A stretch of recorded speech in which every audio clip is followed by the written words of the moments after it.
Hi friends, welcome to my channel. இன்றைக்கி Sunday சமையல் எங்கள் வீட்டில் என்ன நினைப்போம். இன்றைக்கி மட்டன் குழம்பு, அதுக்கப்புறம் சிக்கன் வறுவல், அதுக்கப்புறம் ரசம், மணக்க ரசம். எனக்கு சப்ஸ்கிரைப் பண்ண அனைவருக்கும் ரொம்ப ரொம்ப நன்றி.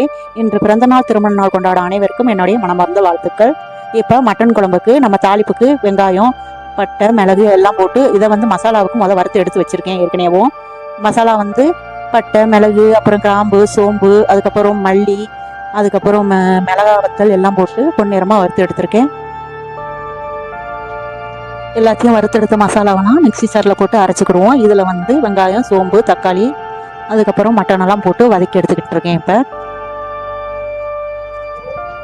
மஞ்சள் பொடி, அதுக்கப்புறம் நம்ம அரைச்சி வச்ச மசாலாலாம் போட்டு இப்போ குக்கரை மூடி வச்சுருவோம். இப்படி ஒரு தடவை அரைச்சி வச்சு நீங்கள் மட்டன் குழம்போ இல்லை சிக்கன் குழம்போ செஞ்சு பாருங்கள். ரொம்ப ரொம்ப டேஸ்ட்டாக இருக்கும். இப்போ மிக்சி சார்லாம் அதில் தண்ணியை ஊற்றி கழுவி அதையும் ஊற்றி உப்பெல்லாம் போட்டு ஒரு இது மட்டன் குழம்புனால ஒரு 7-8 விசிலுக்கு மேலேயே வச்சு எடுத்தால் நல்லா வெந்துடும். இப்போ குக்கரில் நல்லா போட்டு விசில் போட்டு வேகட்டும். இங்கிட்ட ரசத்துக்கு ரெடி பண்ணிக்கிட்டு இருக்கேன். ரசத்துக்கு மிளகு, சீரகம், அதுக்கப்புறம் நான் பச்சை மிளகா, கருவேப்பிலை, அதுக்கப்புறம் கொஞ்சோண்டு மல்லி விதை, இது 3ஐயும் குறவரான்னு அரைச்சி ஏற்கனவே தக்காளி, புளி, அதுக்கப்புறம் மல்லி இலை இதை நல்லா பிணைஞ்சி வச்சுருக்கேன் சட்டியில். இப்போ அரைச்சி வச்சதை அதை ஊற்றி தண்ணி போதுமான அளவு ரசத்துக்கு எவ்வளோ வேணுமோ ஊற்றி அதையும் கொதிக்க ஒரு 5 நிமிஷம் ரசம் கொதிக்கட்டும். கொதித்த உடனே தாளிப்பு சேர்த்துருவோம். தாளிப்புக்கு கடுகு, வெந்தயம், அப்புறம் வரமிளகா, அதுக்கப்புறம் கருவேப்பிலை, இதை எல்லாத்தையும் தாளிச்சுட்டு கொஞ்சோண்டு பெருங்காய பொடி போட்டு தாளிப்பை ரசத்தில் ஊற்றிடுவோம். இன்னைக்கு எங்கள் வீட்டில் சிம்பிளான சண்டே சமையல் தான். இப்போ இங்கிட்டு ஒரு ஃபேனை வச்சுட்டு அதில் ஆயில ஊற்றிட்டு கடலை எண்ணெய் தான் சேர்த்துருக்கேன். இதில் சோம்பு, பட்டை, கிராம்பு, அன்னாச்சிப்பூ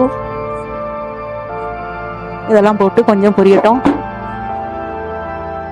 சோம்பெல்லாம் பொரிஞ்ச உடனே வெங்காயத்தை போட்டு நல்லா வதக்கி விட்டுருவோம். சோம்பு பொரியட்டும்.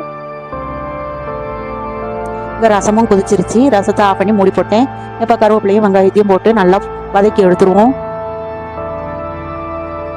வதக்கி எடுத்துட்டு இங்கிட்டு சிக்கனுக்கு கொஞ்சோண்டு தயிர், இஞ்சி பூண்டு விழுது, அதுக்கப்புறம் சிக்கன் பொடி, வத்தப்பொடி, வத்தப்பொடி, மஞ்சள் பொடி, இது எல்லாத்தையுமே பிணைஞ்சு ஒரு 1/2 மணி நேரம் இல்லைன்னா 3/4 மணி நேரத்துக்கிட்டே இருக்கும் ஊற வச்சிருக்கேன். அது நல்லா ஊறட்டும். ஊறின உடனே அது அப்படியே ஒரு 1/2 மணி நேரம்னாலும் ஊற வைக்கணும். மசாலாலாம் அப்போ தான் அந்த சிக்கனில் இறங்கி இருக்கும். இப்போ பாருங்கள், வெங்காயம் நல்லா வதக்கிடுச்சு. அதில் நம்ம ஊற வச்ச சிக்கனை எடுத்து போட்டு வதக்கி விட்ருவோம். அந்த எண்ணெயிலேயே கொஞ்சம் நேரம் வதக்கி விட்ருங்க. வதக்கிட்டு அந்த சட்டியில் மசாலா இருக்கா அது கொஞ்சம் தண்ணி ஊற்றி ஒரு 1/2 டம்ளர் தண்ணியை ஊற்றி அந்த மசாலாவை நல்லா கழுவி அதை ஊற்றிடுங்க. 1/2 டம்ளர் தண்ணி போதும் இதுக்கு.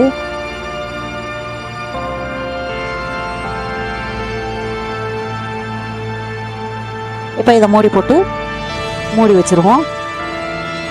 ஒரு 10 நிமிஷத்தில் இது வெந்துடும். இன்றைக்கி எங்கள் வீட்டில் இதான் சாப்பாடு. இப்போ 5 நிமிஷத்துக்கு அப்புறம் பாருங்கள், தண்ணியெல்லாம் நல்லா சிக்கனில் உள்ள தண்ணி, நம்ம ஊற்றின தண்ணியெல்லாம் சேர்ந்து இவ்வளோ தண்ணி இருக்குது சிக்கனில். இன்னும் கொஞ்சம் நேரம் மூடி போட்டு வேக வைப்போம். நல்லா சுண்டி வரணும் இது.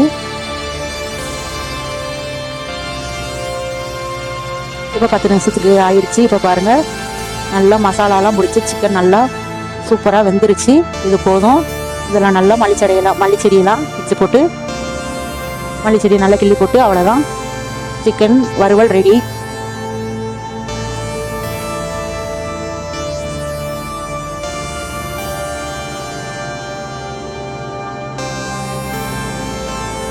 இன்றைக்கி சிம்பிளான சாப்பாடு எங்கள் வீட்டில் இதுதான். உங்கள் வீட்டில் இன்றைக்கி என்ன சாப்பாடுன்னு சொல்லி எனக்கு கமெண்ட் பண்ணுங்கள். இப்போ எங்கிட்ட மட்டன் குழம்பு ரெடி. மணக்க மட்டன் குழம்பு. இப்போ மல்லிச்செடி எடுத்து போட்டு ஃபைனலி மட்டன் குழம்பு ரெடி. இங்கிட்டு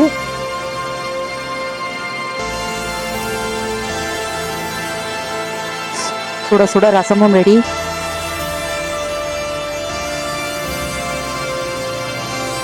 இங்கிட்டு சிக்கன் வறுவலும் ரெடிங்க. பாருங்கள், நல்ல கலர்ஃபுல்லாக இருக்குது சிக்கன் வறுவல். இதை செஞ்சு பார்த்துட்டு எப்படி இருக்குன்னு சொல்லுங்கள். உங்களுக்கு என் சேனல் பிடிச்சிருந்துச்சுன்னா லைக் பண்ணுங்கள், ஷேர் பண்ணுங்கள், கமெண்ட் பண்ணுங்கள், சப்ஸ்கிரைப் பண்ணுங்கள். பக்கத்தில் இருக்கிற பெல் பட்டனையும் கிளிக் பண்ணி